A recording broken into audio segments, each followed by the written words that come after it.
Ibu Kepala Sekolah SDN 210 Santrangan, yang saya hormati rekan-rekan guru SDN 210 Santrangan. Assalamualaikum warahmatullahi wabarakatuh. Waalaikumsalam warahmatullahi wabarakatuh. Pertama-tama marilah kita panjatkan puji dan syukur kehadirat Allah Subhanahu wa taala atas limpahan rahmat dan karunia-Nya lah kita dapat berkumpul di tempat ini. Dan tak lupa pula kita kirimkan salawat dan salam kepada junjungan Nabi besar Nabi Muhammad Sallallahu Alaihi Wasallam yang telah membawa kita dari alam kegelapan menuju alam yang terang benderang.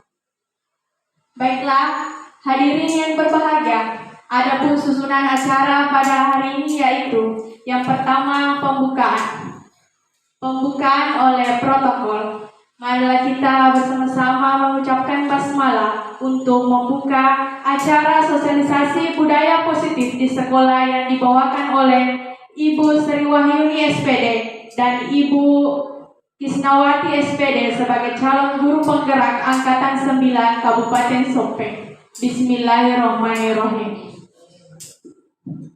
Acara selanjutnya, hadirin dimohon berdiri. Menyanyikan lagu Indonesia Raya yang dipimpin oleh Ibu Dwi Rizky Oktaviani SPD. Dengan hormat disilakan.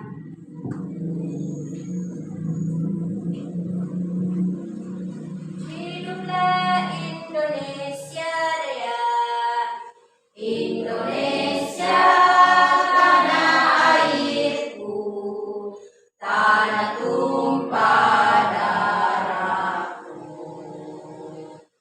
Di sanalah aku berdiri, jadi pandu ibuku. Indonesia kebangsaanku, bangsa dan tanah airku. Marilah kita berseru, Indonesia bersatu. Hiduplah tanahku, hiduplah negeriku, bangsaku, rakyatku semuanya. Bangunlah jiwanya, bangunlah badannya untuk Indonesia Raya. Indonesia Raya, merdeka, merdeka, tanahku, negeriku yang ku cinta. Indonesia Raya, merdeka, merdeka, hiduplah Indonesia Raya. Indonesia Raya, merdeka, merdeka, tanahku, negeriku yang ku cinta. Indonesia Raya, merdeka, merdeka, hiduplah Indonesia Raya. Hadirin dimohon duduk kembali.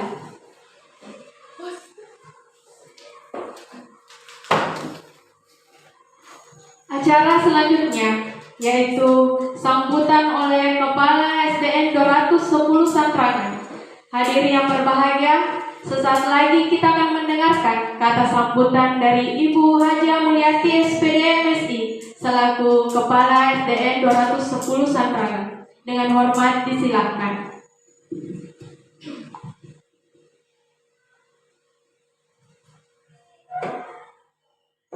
Bismillahirrahmanirrahim. Yang saya hormati Ibu calon guru penggerak Ibu Kisnawati SPD dan Ibu Sri Wahyuni SPD. Yang saya hormati Bapak dan Ibu pendidik dan tenaga kependidikan di seluruh pesantren. Alhamdulillah kita panjatkan kehadirat Allah Subhanahu wa taala pada hari ini di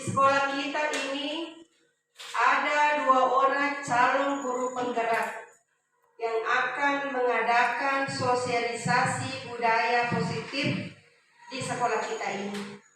Oleh karena itu, saya ucapkan terima kasih yang sebesar-besarnya atas adanya kegiatan ini, dan harapan saya sebentar kiranya Bapak dan Ibu yang lain ini supaya bisa juga menerapkan budaya positif yang disampaikan nanti oleh calon guru penggerak. Kemudian selanjutnya saya sampaikan kepada Bapak dan Ibu yang lain, kiranya bisa juga mendaftar menjadi calon guru penggerak di angkatan 11. Jadi ada beberapa yang bersyarat dan ada juga yang tidak bersyarat dan belum bersyarat.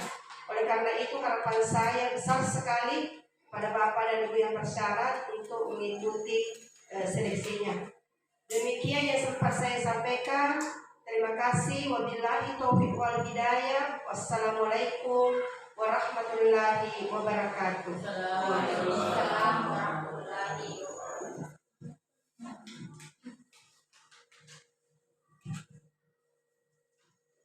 Acara selanjutnya yaitu acara inti kita pada kegiatan hari ini, yaitu acara sosialisasi pemahaman budaya positif di sekolah yang dibawakan oleh Ibu Sri Wahyuni SPD bersama Ibu Kisnawati SPD, calon guru penggerak angkatan 9 Kabupaten Sopeng. Dengan hormat disilahkan.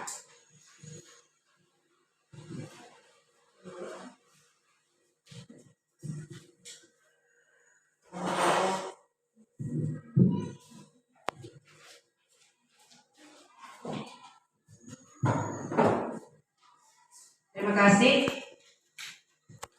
atas kesempatan yang diberikan. Bismillahirrahmanirrahim. Yang terhormat Ibu Kepala Sekolah SD 210 Sandrana, Haja Mulyati SPD MSI. Yang saya hormati rekan-rekan guru dan tenaga pendidik SD 210 Sandrana yang sempat hadir di ruangan ini. Assalamualaikum warahmatullahi wabarakatuh. Waalaikumsalam warahmatullahi wabarakatuh. Pertama-tama marilah kita bersama-sama memanjatkan puji syukur kehadirat Allah Subhanahu wa taala, karena atas limpahan rahmat-Nya lah sehingga kita dapat berkumpul di ruang guru SD 210 Sandrana ini. Tak lupa juga kita kirimkan salawat dan salam kepada junjungan kita Nabi Muhammad SAW, Nabi yang membawa kita dari sama kebodohan menuju ke sama yang penuh ilmu pengetahuan seperti sekarang ini. Bapak Ibu yang saya hormati, terima kasih atas kesempatan yang diberikan pada hari ini sehingga rekan-rekan guru dapat atau sempat hadir di ruang ini, duduk bersama untuk mendengarkan materi atau sosialisasi budaya positif di sekolah ini. Baik Bapak Ibu yang saya hormati, bersama rekan calon guru penggerak Bu Kisnawati, kami akan memaparkan, menyebarkan pemahaman tentang budaya positif di sekolah kita ini. Nah, Bapak Ibu, next. Ya, sebelumnya saya minta maaf pada rekan-rekan guru. Saya berdiri di sini bukan untuk menggurui Bapak Ibu guru, yang dimana saya tahu Bapak dan Ibu guru sudah banyak pengalaman daripada saya. Ya, jadi kita sama-sama di sini untuk sharing tentang pemahaman atau menyebarkan pemahaman budaya positif seperti yang kami pelajari di modul 1.4. Nah, Bapak Ibu, di sini nanti kita akan menyebarkan pemahaman budaya positif di sekolah kita. Jadi sebelumnya saya ingin bertanya dulu kepada Bapak Ibu. Kita lihat di atas budaya positif. Ada 2 kata. Saya minta kepada Bapak Ibu, menurut Bapak Ibu apa itu budaya positif? Ada yang bisa memberikan tanggapan? Ada 2 kata, budaya dan positif. Menurut pemahaman Bapak Ibu, apa itu budaya?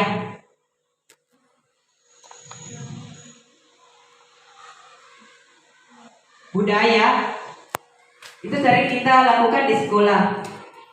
Budaya atau biasa disebut dengan kebiasaan. Dan otomatis positif pasti rekan-rekan guru tahu ya. Positif itu adalah hal-hal yang baik. Oke. Jadi budaya positif, apakah itu budaya positif? Apa contoh budaya positif yang sudah diterapkan di sekolah? Iya, sholat berjamaah. Ada juga biasanya ada budaya tabe. Iya, budaya tabe yang selalu kita terapkan pada anak didik kita. Next. Ya, budaya positif ini yaitu adalah nilai-nilai dan kebiasaan-kebiasaan di sekolah yang berpihak kepada peserta didik agar mereka dapat berkembang menjadi pribadi kritis, penuh hormat dan bertanggung jawab. Itu ya arti dari budaya positif, harus bertanggung jawab, peserta didik kita harus bertanggung jawab. Nah, selanjutnya kita masuk di materi inti, yaitu konsep inti modul budaya positif. Sebelum saya uraikan satu persatu konsep inti modul budaya positif ini, ada tujuan yang kita lakukan sosialisasi ini, yaitu modul 1.4 ini adalah modul terpanjang yang kami lewati. Materinya banyak, tugas-tugas harus diselesaikan dengan tepat waktu, dan salah satunya ini mengimplementasikan budaya positif di sekolah kita. Itu ya.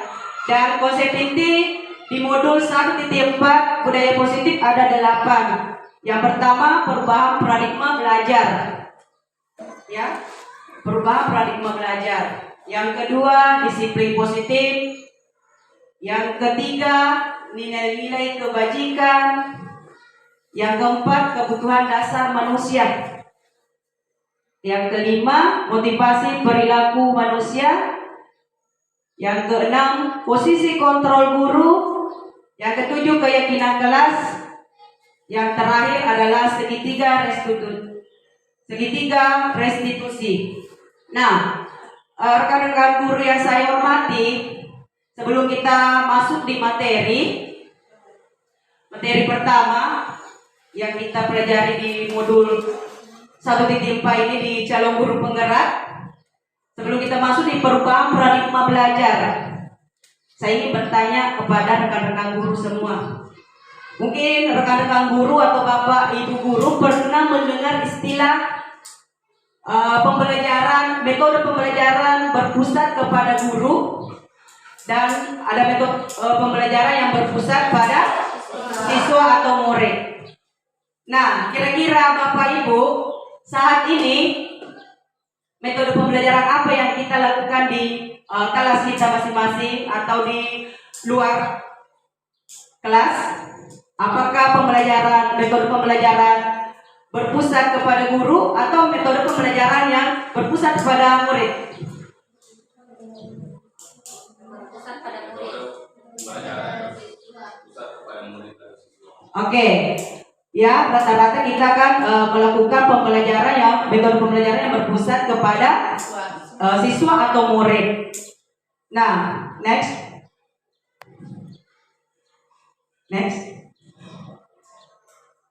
Nah, di sini idealnya kita harus menggunakan pembelajaran yang berpusat kepada siswa atau murid. Kita memberikan metode pembelajaran yang berdiferensiasi.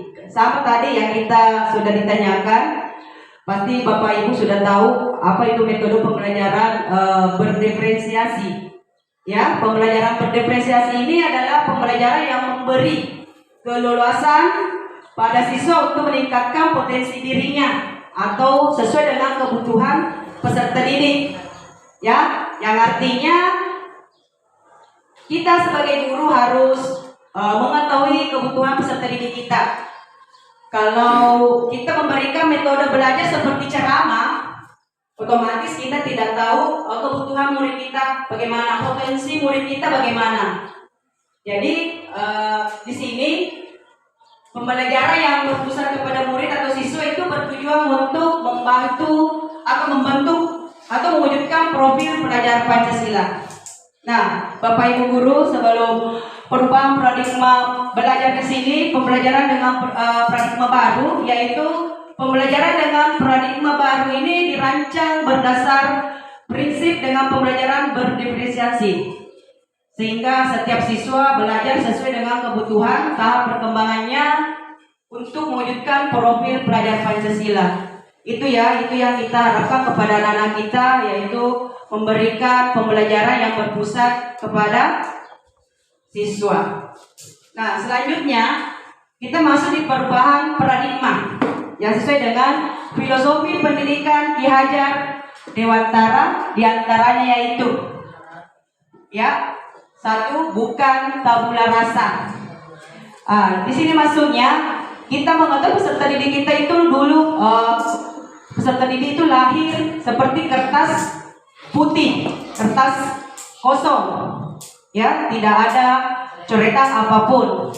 Sini bukan tabula rasa. Pendapat bahwa peserta didik merupakan kertas yang sudah berisi coretan, tinggal kita mau kembangkan, ya. Itu maksudnya. Yang kedua, semua anak terlahir dengan bakatnya masing-masing. Jadi kita tahu anak didik kita itu unik. Ya, berbeda-beda, anak kita itu berbeda. Mungkin ada yang bagus di akademik, ada juga yang bisa di non akademik. Karakternya berbeda-beda. Lanjut, budi pekerti. Ya, tingkah laku yang harus dimiliki seorang anak, kita sebagai pendidik harus bisa menuntun mereka untuk berbudi pekerti yang baik, membentuk karakter peserta didik atau membentuk karakter anak-anak kita. Ya, selanjutnya tugas guru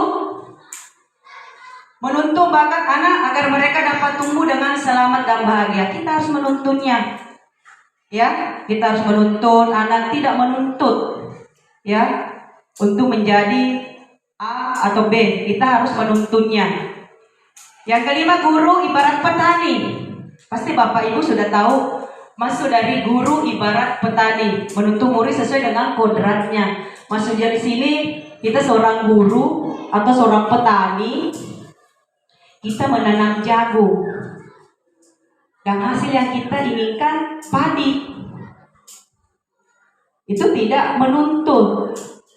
Itu tidak menuntut ya, tapi menuntut.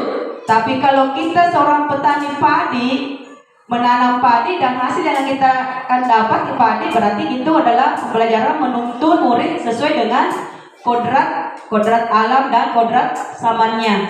Itu ya. Keenam, berpihak pada anak. Ini pembelajaran berpihak pada anak. Ada juga istilah yang kemarin berhamba pada anak. Ya, kita memberikan keleluasan kepada anak. Yang ketujuh, untuk membangun budaya yang positif, sekolah perlu menyediakan lingkungan positif, aman dan nyaman agar murid mampu berpikir, bertindak dan mencipta dengan merdeka, mandiri dan bertanggung jawab. Maksudnya di sini, kalau kita ingin membentuk sekolah kita budaya positifnya bagus, berarti kita harus dulu memberikan atau menyediakan lingkungan yang nyaman. Ada juga yang pernah kita dengar sekolah ramah anak, ya, sekolah ramah anak berarti lingkungan kita dulu yang harus disterilkan atau lingkungan yang positif, aman dan nyaman, sehingga kita bisa membangun budaya positif di sekolah kita. Oke, di sini kita masuk di kedua, disiplin positif. Nah, Saya mau bertanya lagi kepada Bapak Ibu, kira-kira apa yang terbenak di pikiran Bapak tentang disiplin atau disiplin ini? Kata disiplin, apa yang ada di pikiran Bapak Ibu? Disiplin pasti Bapak Ibu tahu itu disiplin. Ya, disiplin, aturan ya. Ada juga yang menghubungkan dengan menghukum. Aturan, peraturan, iya, itu. Next. Nah, disiplin positif ini kebanyakan orang akan menghubungkan kata disiplin dengan tata tertib, ya, teratur dan kepatuhan pada peraturan. Ya, sama dengan peraturan-peraturan di sekolah kita yang harus dipatuhi. Kata disiplin juga sering dihubungkan dengan hukuman. Ya. Padahal itu sungguh berbeda, karena belajar tentang disiplin positif tidak harus dengan memberi hukuman kepada anak kita. Contohnya saya saja ya, saya sering memberikan hukuman, dan setelah kami mempelajari yang namanya disiplin positif di modul 1 BIPA ini, ya alhamdulillah kita pelan-pelan dan mengerti apa itu disiplin positif yang harus kita terapkan di sekolah kita. Justru itu adalah salah satu alternatif terakhir dan kalau perlu tidak digunakan sama sekali. Ya, ini nanti akan berkaitan di segitiga restitusi. Dalam budaya kita, makna kata disiplin dimaknai menjadi sesuatu yang dilakukan seseorang pada orang lain untuk mendapatkan kepatuhan. Kita cenderung menghubungkan kata disiplin dengan ketidaknyamanan.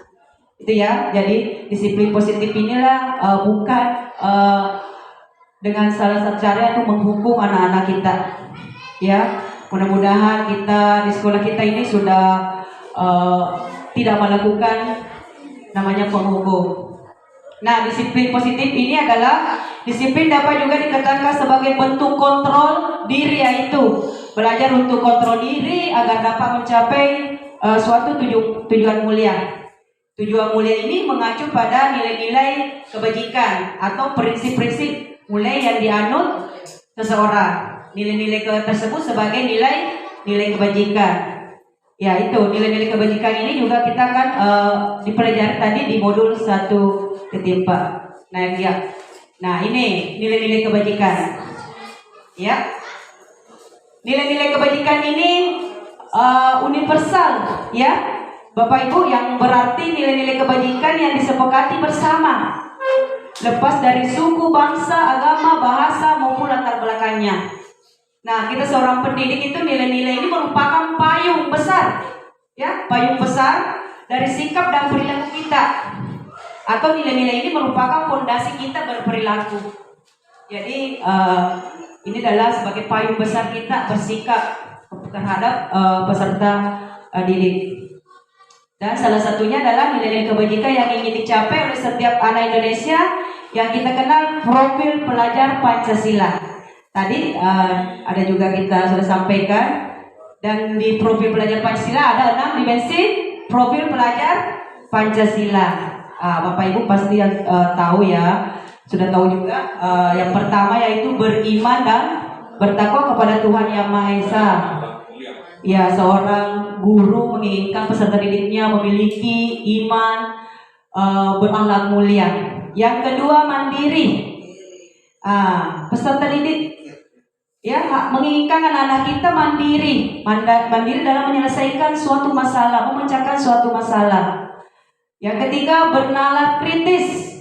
Pasti ya guru ya, dia bisa berinteraksi dengan melakukan kegiatan yang bernalar kritis, memecahkan juga masalah. Yang keempat kreatif.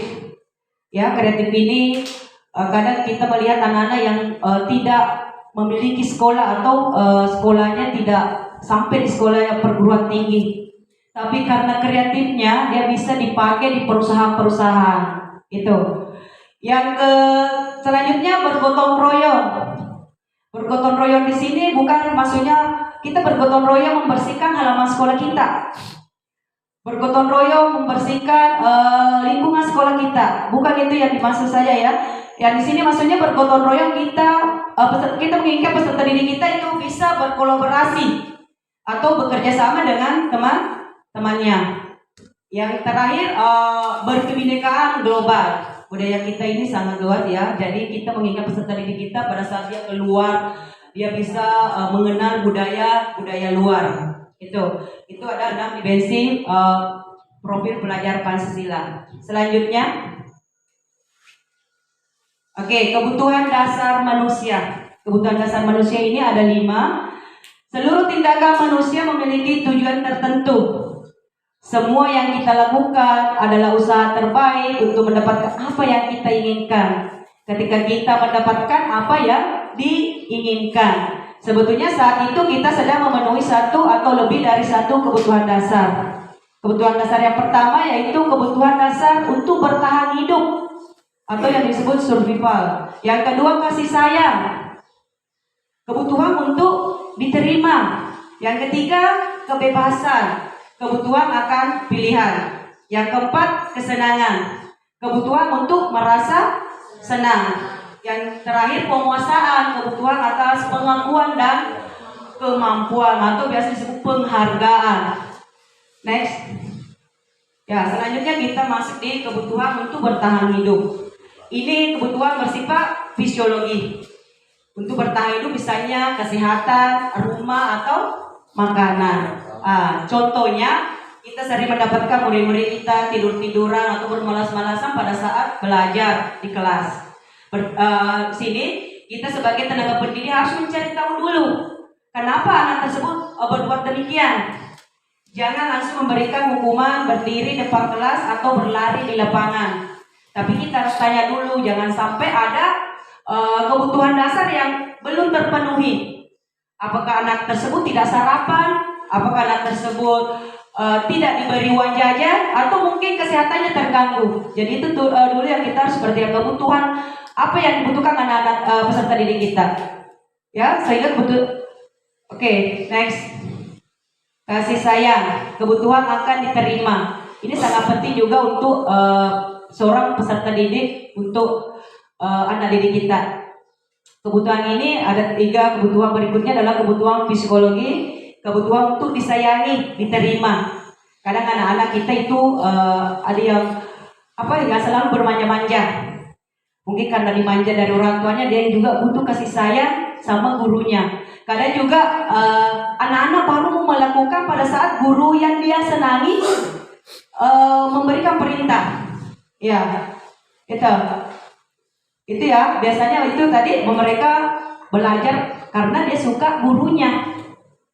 Kadang orang tuanya yang suruh di rumah tidak ada yang mau belajar, tapi pada saat guru yang memberikan perintah itu dia akan melaksanakannya. Next, kebebasan. Di sini kata bebas, ya, bukan kata bebas untuk anak-anak tidak mau belajar. Di sini kebutuhan untuk bebas adalah kebutuhan kan mandiri, otonomi, memiliki pilihan dan mampu mengendalikan arah hidup seseorang. Anak-anak dengan kebutuhan kebebasan yang tinggi menginginkan pilihan mereka, perlu banyak bergerak, ingin mencoba-coba, atau terlalu berpengaruh orang lain, dan senang mencoba hal baru dan menarik. Itu adalah bebas untuk melakukan apa yang dia sukai. Next. Kesenangan, kan merasa senang. Kebutuhan akan kesenangan adalah kebutuhan untuk mencari kesenangan, bermain dan tertawa. Contoh, kalau anak-anak yang suka olahraga, dia akan senang. Kalau anak-anak yang tidak suka olahraga, dia akan kelihatan malas-malasan. Ya, itu berkaitan itu semua untuk merasa senang. Dia akan belajar kalau pembelajaran atau pelajaran yang disukai. Next. Terakhir, penguasaan, kebutuhan pengakuan atas kemampuan. Kebutuhan ini berhubungan dengan kekuatan untuk mencapai sesuatu. Ya, kompeten yang terampil diakui atas prestasi dan keterampilan kita. Didengarkan dan memiliki rasa harga diri. Anak-anak yang memiliki kebutuhan dasar akan penguasaan yang tinggi. Biasanya selalu ingin menjadi pemimpin. Mereka juga suka mengamati sebelum mencoba hal-hal baru. Ya. Pada saat dia akan melakukan sesuatu yang tidak berhasil, dia akan kecewa. ya, itu adalah untuk karena dia inginkan pengakuan, penghargaan atau atas kemampuannya. Contoh anak-anak yang suka berkreasi, melakukan pada saat melukis, contoh ya, melukis atau mewarnai. Kalau ada sedikit saja kesalahan yang dia lakukan, dia akan merasa kecewa karena dia selalu ingin ada pengakuan atas kemampuannya. Nah, itu ya kebutuhan dasar manusia ada 5. Sebelum kita lanjut, tadi ada 5 pengakuan kebutuhan dasar. Jadi ada pertanyaan 4 di sini. Saya minta kepada Bapak Ibu. Di sini yang pertama, Ibu guru bilang, aku tidak boleh bersenandung sewaktu mengerjakan tugas. Katanya kelas harus tenang, tidak ada suara, padahal kan aku suka dan senang menyanyi. Kira-kira kebutuhan dasar apa yang dimaksud anak ini? Ya, Ibu guru bilang aku tidak boleh bersenandung. Jadi kebutuhan apa? Iya, kebutuhan kesenangan.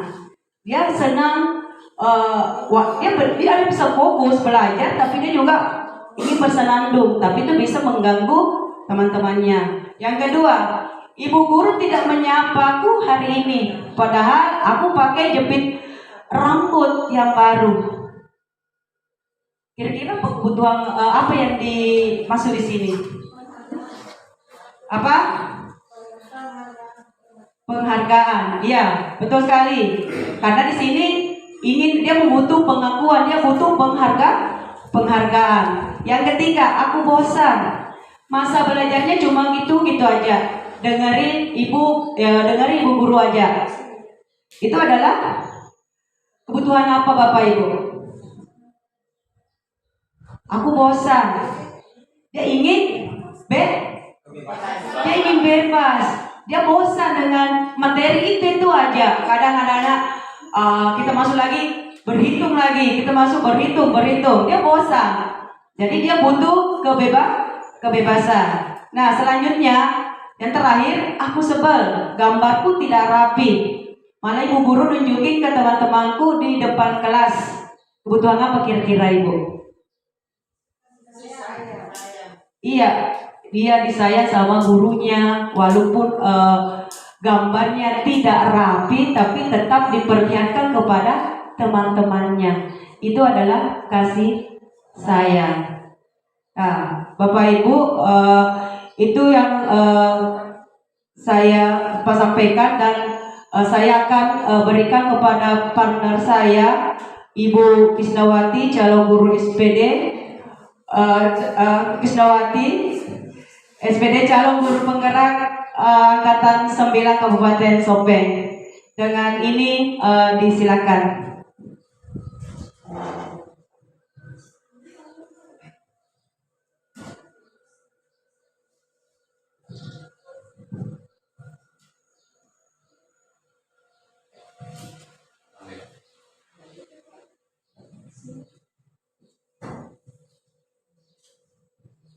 Ya, terima kasih atas kesempatan yang diberikan kepada rekan saya, karena hari ini kita masih sempat berkolaborasi dengan salah satu tugas aksi nyata modul 1.4. Jadi perlu juga saya sampaikan kepada Bapak dan Ibu bahwa tugas ini adalah kami dituntut untuk melaksanakan sosialisasi di sekolah, dan ini nantinya akan diupload di YouTube dan di PMM. Bukti hasil karya kami bahwa kami pernah melakukan aktivitas sosialisasi atau diseminasi tentang budaya positif. Oke, mungkin dari Bapak dan Ibu karena sudah berlangsung pemaparan tadi dari Ibu Sri Wahyuni, selanjutnya kita akan mengadakan ice breaking dulu. Silakan Bapak dan Ibu, silakan berdiri dulu supaya membuat suasana lebih semangat ya. Jadi hari ini saya akan melakukan ice breaking, yaitu lakukan apa yang saya katakan dan jangan lakukan apa yang saya kerjakan. Jadi di sini Bapak dan Ibu dituntut untuk melatih kefokusan Bapak dan Ibu, dan ini bisa diterapkan nanti kepada anak-anak kita di kelas. Ya, sekali lagi saya ulangi, lakukan apa yang saya katakan dan jangan lakukan apa yang saya kerjakan. Paham Bapak Ibu? Oke. Oke. Selanjutnya mata. Oke, bagus. Ya. Masih fokus ya. Lanjut hidung. Hidung. Ya, ya. Jadi lakukan apa yang saya katakan dan jangan lakukan apa yang saya kerjakan. Ya. Selanjutnya satu kali lagi ya. Telinga. Oke, oke. Terima kasih Bapak Ibu ya. Ya, jadi ini untuk melatih kefokusan. Jadi ini boleh diterapkan nanti kepada anak-anak kita kalau di kelas pada saat jam-jam kritis atau jam-jam 10 ke atas. Oke. Ya. Jadi hari ini saya akan menjelaskan tentang eksplorasi konsep, tentang teori motivasi, hukuman, dan penghargaan dan restitusi. Jadi istilah ini mungkin Bapak dan Ibu baru mendengarkan. Jadi setelah kita nanti mengadakan sosialisasi, mudah-mudahan di sekolah kita ini budaya positif itu menjadi hal utama yang harus diterapkan. Oke. Motivasi perilaku manusia. Biasanya manusia itu melakukan sebuah perilaku karena adanya motivasi. Nah, motivasi perilaku manusia itu seperti apa? Ya, motivasi perilaku manusia itu ada dua. Motivasi eksternal, dan ini dilakukan karena adanya pendorong yang mengawasi atau yang memerintah. Contoh memberikan sebuah penghargaan, hadiah, hukuman, ancaman, dan lain-lain. Nah, motivasi intrinsik ini tertanam kepada murid. Walaupun tidak ada pengawasan dari guru, anak ini tetap melakukan apa yang sudah menjadi tujuan tanpa mengharapkan imbalan. Ini timbul dari diri sendiri. Ya, tanpa ada perintah dia sudah melakukan hal bahwa itu menjadi tujuan dari hidupnya. Oke. Nah, jadi motivasi perilaku manusia ini adalah sebuah dorongan, karena biasanya itu manusia melakukan sebuah perilaku karena adanya motivasi. Tetapi perlu juga dijelaskan bahwa motivasi perilaku manusia itu adalah dorongan yang timbul pada diri seseorang secara sadar dan tidak sadar untuk melakukan suatu tindakan dengan tujuan tertentu. Ya. Jadi teori motivasi perilaku manusia ada 3. Yang pertama,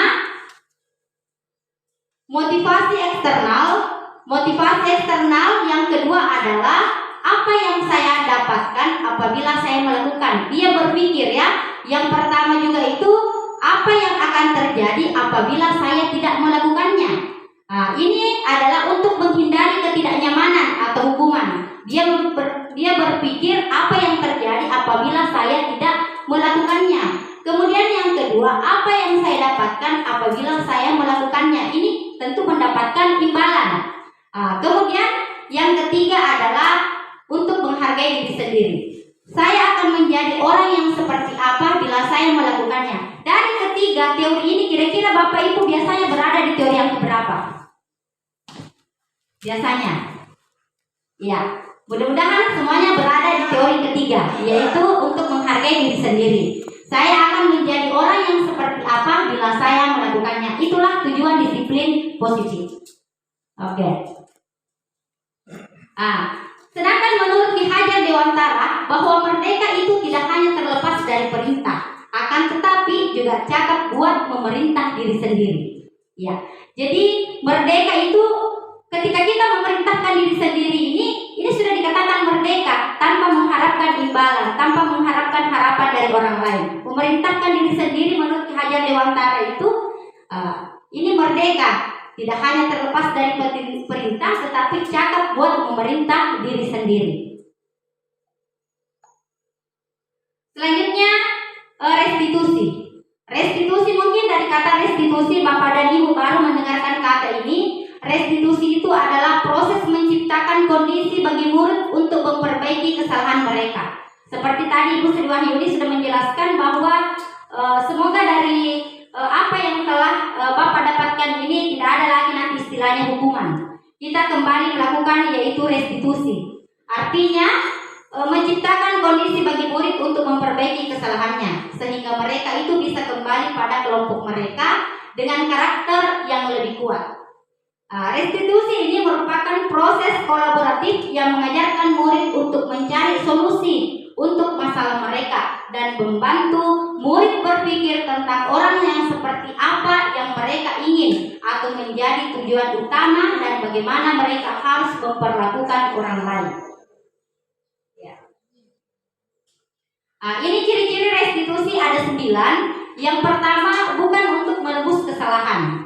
Ya, bukan untuk menebus kesalahan, namun untuk belajar dari kesalahan. Memperbaiki hubungan, ada juga tawaran bukan paksaan. Restitusi ini menuntun untuk melihat ke dalam diri. Kemudian yang kelima, kebutuhan dasar yang mendasari tindakan, dan yang restitusi diri adalah orang yang paling baik.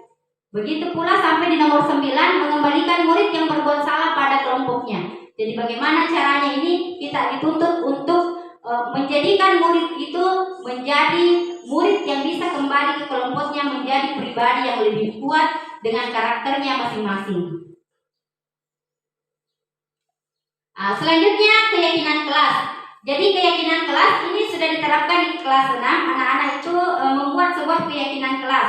Tetapi saya tanya dulu, mengapa tidak peraturan saja? Mengapa harus keyakinan kelas?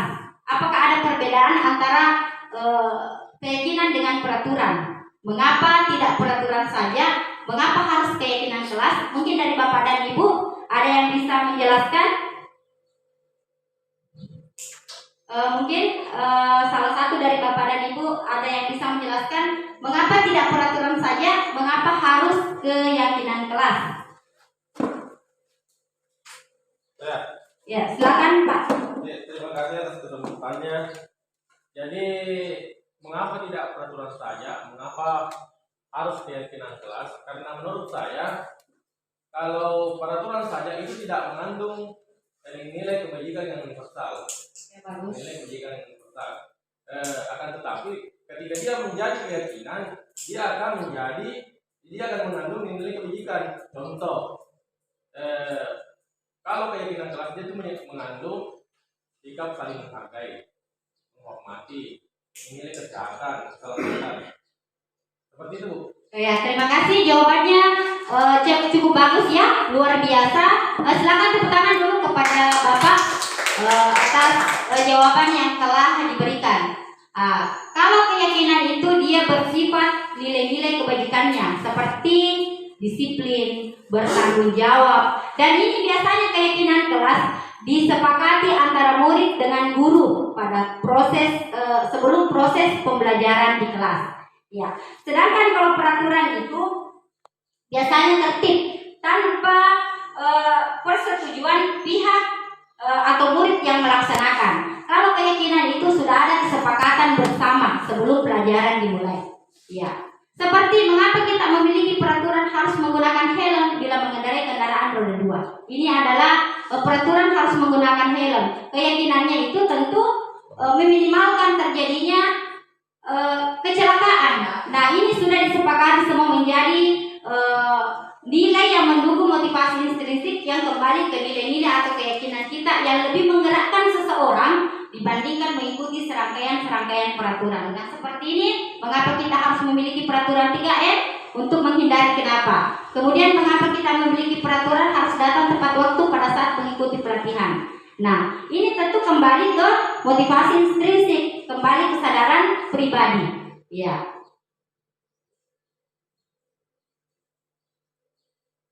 Dalam pembentukan keyakinan kelas, ya seperti tadi sudah dijelaskan oleh Pak Sugiman bahwa ini bersifat lebih abstrak daripada peraturan dan lebih rinci atau konkret. Keyakinan kelas itu berupa pernyataan-pernyataan yang universal, kemudian pernyataan keyakinan kelas senantiasa dibuat dalam bentuk positif. Ya. Nah, ini yang paling penting adalah keyakinan kelas itu hendaknya tidak terlalu banyak, sehingga mudah diingat dan dipahami oleh semua warga kelas. Seperti bertanggung jawab, disiplin, ya tidak usah terlalu panjang, kata-kata keyakinannya itu sehingga anak-anak itu mudah memahami dan mudah diingat.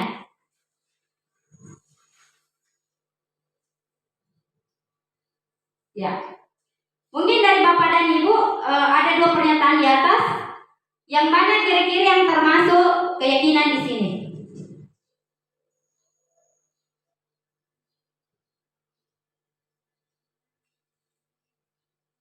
Apakah kolom pertama atau kolom kedua? Yang kedua.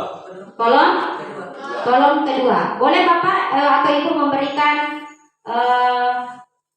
komentarnya? Kenapa bisa memilih pada kolom kedua? Silakan Bapak Alham.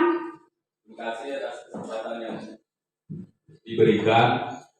Mengapa saya memilih kolom kedua yaitu kesepakatan kelas? Karena di situ ada katanya bahwa kami guru dan murid yang saling menyayangi. Nah, kalau yang kesepakatan kelas yang kolom pertama itu seperti tadi hanya datang tepat waktu dan mengucapkan salam. Artinya ini berlaku untuk mungkin hanya saja untuk guru atau hanya siswa saja. Kalau yang kolom kedua artinya keyakinan kelas itu sudah berlaku untuk guru dan murid yang telah disepakati bersama. Ya, terima kasih. Silakan tepuk tangan untuk jawabannya. Luar biasa. Jawabannya sangat luar biasa kepada Bapak Alham.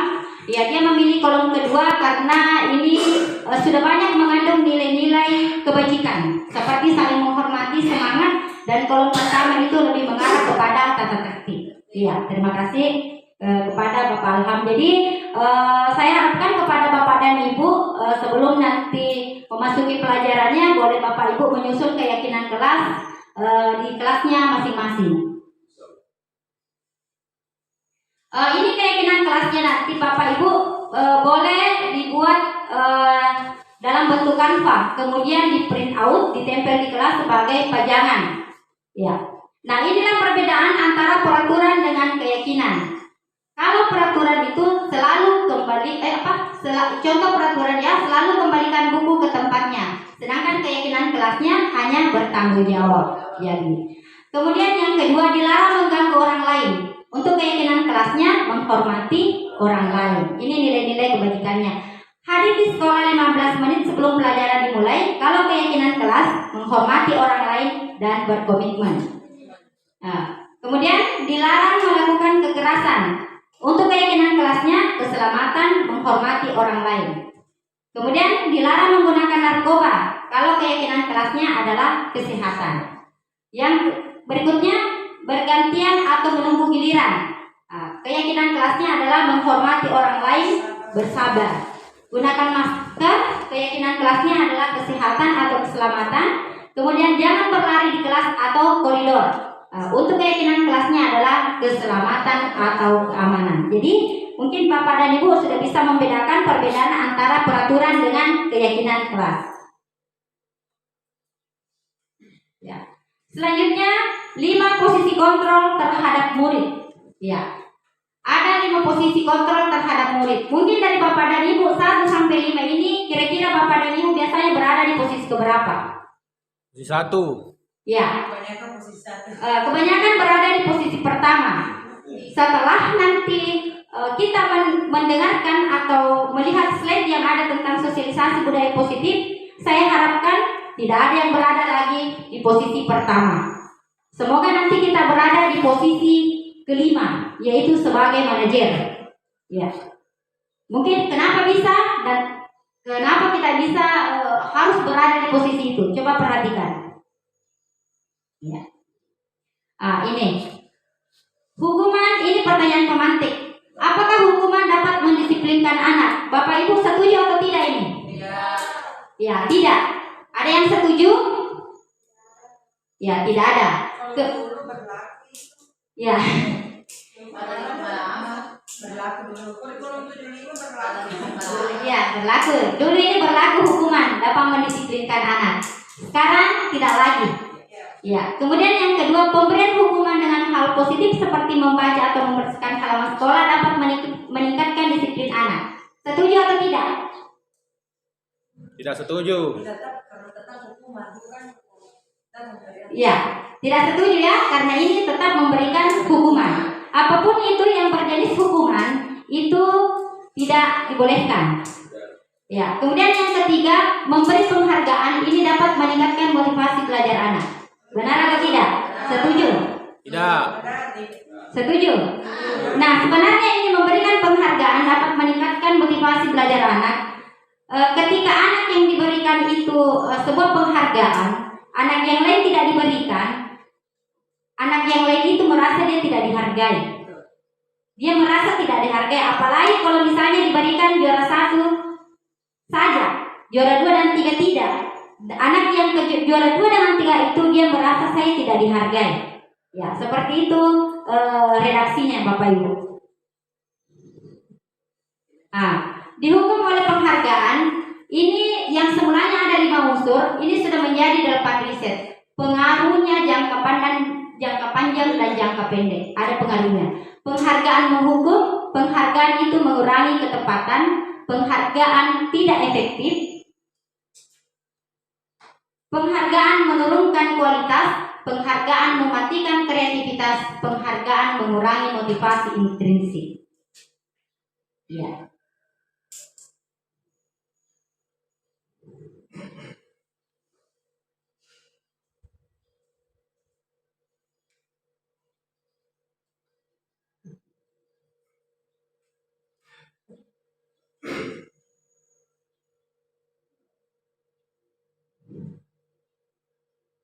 Ya.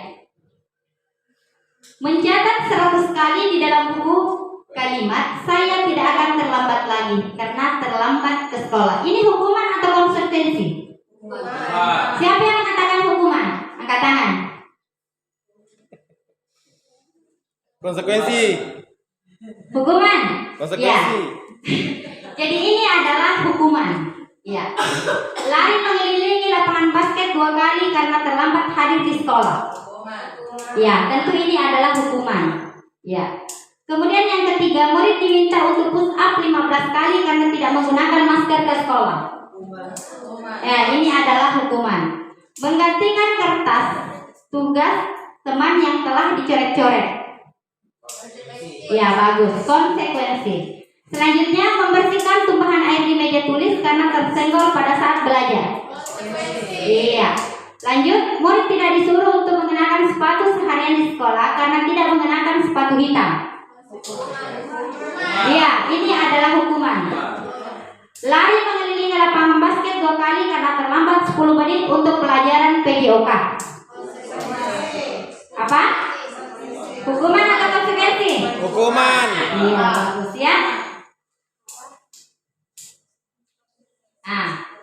Ini perbedaan antara hukuman, konsekuensi dengan restitusi. Kalau hukuman itu sesuatu yang menyakitkan dan harus terjadi, sedangkan konsekuensi sesuatu harus terjadi. Restitusi merupakan pilihan.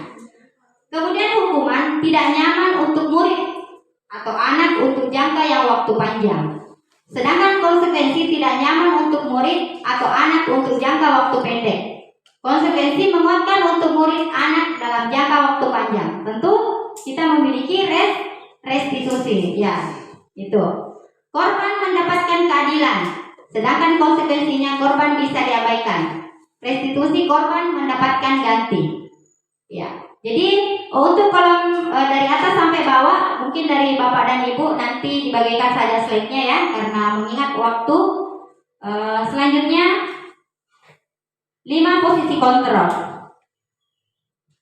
Ketika kita berada sebagai penghukum, tentu Bapak dan Ibu itu biasanya menghardik atau menunjuk-nunjuk, menyakiti dan menyindir. Apakah ini biasa dilakukan Bapak dan Ibu? Biasa? Iya, sering. Oke. Sedangkan untuk posisi sebagai pembuat orang merasa bersalah, berceramah dan mengatakan seharusnya, Ibu kecewa.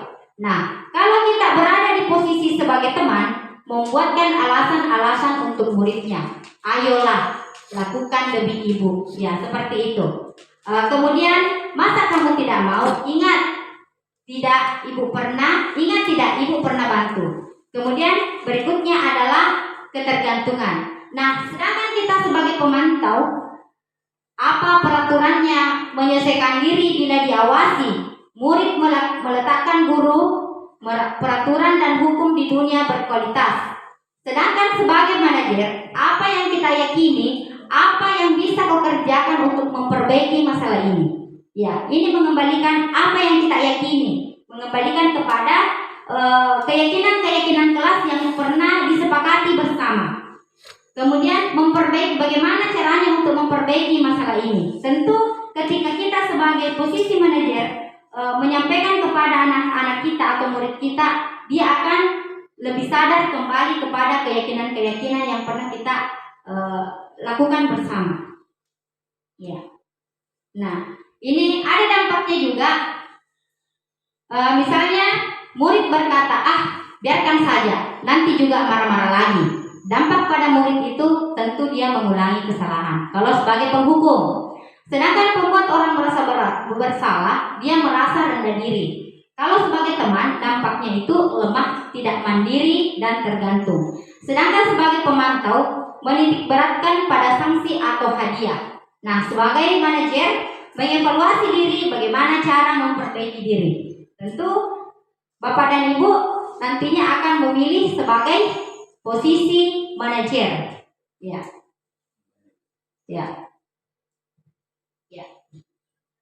Sekarang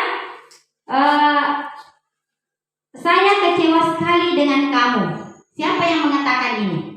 Apakah sebagai penghukum, teman?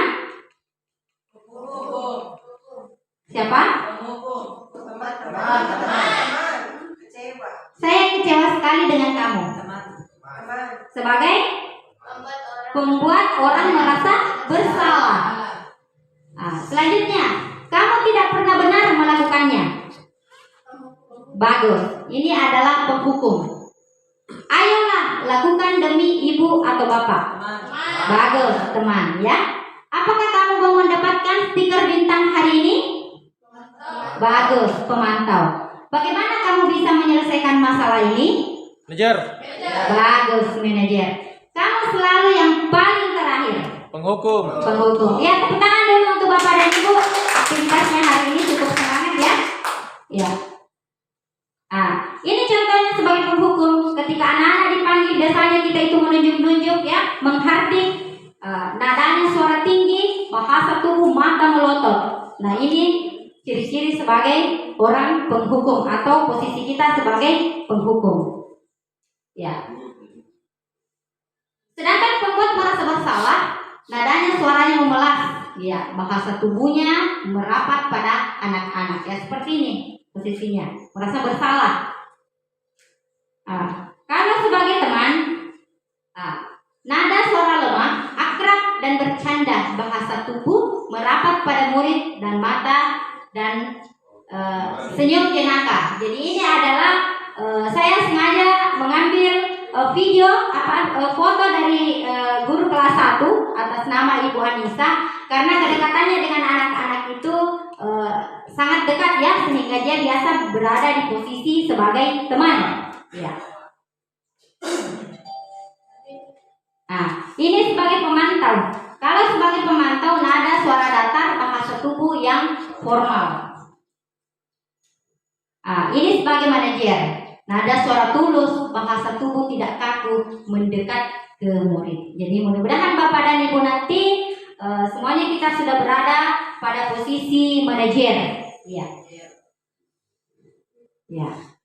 Selanjutnya adalah segitiga restitusi. Kenapa ini ada istilah lagi segitiga restitusi? Artinya ketika kita nanti mendapatkan suatu masalah kepada anak-anak kita, bagaimana kita bisa melakukan yang namanya segitiga restitusi. Ya, apa itu tadi restitusi? Adalah proses menciptakan kondisi bagi murid untuk memperbaiki kesalahan mereka, sehingga mereka bisa kembali pada kelompok mereka dengan karakter yang lebih kuat. Ya. Jadi segitiga restitusi itu yang pertama adalah menstabilkan identitas. Kemudian yang kedua validasi tindakan yang salah, dan yang ketiga menanyakan keyakinan. Ya. Artinya biasanya ini menanyakan keyakinan, masih ingat tidak? Ya, bisa dilontarkan kepada kepada anak kita. Masih ingat tidak keyakinan kelas yang pernah kita sepakati bersama? Ya, sehingga anak-anak itu dia merasa motivasi intrinsiknya itu, kesadaran dirinya itu mulai timbul, sehingga dia biasa kembali pada kelompok mereka dengan karakter yang lebih kuat. Nah, untuk membuat anak yang merasa gagal karena berbuat salah menjadi positif terhadap dirinya, pada saat menstabilkan identitas, Bapak dan Ibu guru bisa melontarkan kata-kata yang seperti ini. Berbuat salah itu adalah hal yang manusiawi. Tidak ada manusia yang sempurna. Bapak Ibu juga biasa berbuat salah. Nah, kita pasti bisa menyelesaikan permasalahan ini. Bapak Ibu tidak tertarik untuk mencari tahu siapa yang benar dan siapa yang salah. Bapak Ibu lebih tertarik untuk menyelesaikan masalah. Kalau kamu menyalahkan dirimu sendiri terus-menerus, apakah kamu bersikap baik pada dirimu sendiri? Jadi ini yang dilontarkan anak-anak. Kata-kata seperti ini pada saat menstabilkan identitas. Ya. Kemudian yang kedua adalah validasi tindakan. Untuk validasi tindakan, bagaimana ini Bapak dan Ibu menggunakan kata-kata misalnya kamu bisa saja kan melakukan hal yang lebih buruk, tapi kamu tidak melakukannya kan? Kamu pasti punya alasan mengapa melakukan apa yang penting bagi kamu. Kamu boleh tetap berusaha menjaga sikap itu, tapi tambahkan sikap yang lain atau yang baru. Maukah kamu belajar cara lain untuk mendapatkan yang kamu butuhkan tanpa harus memukul? Ya.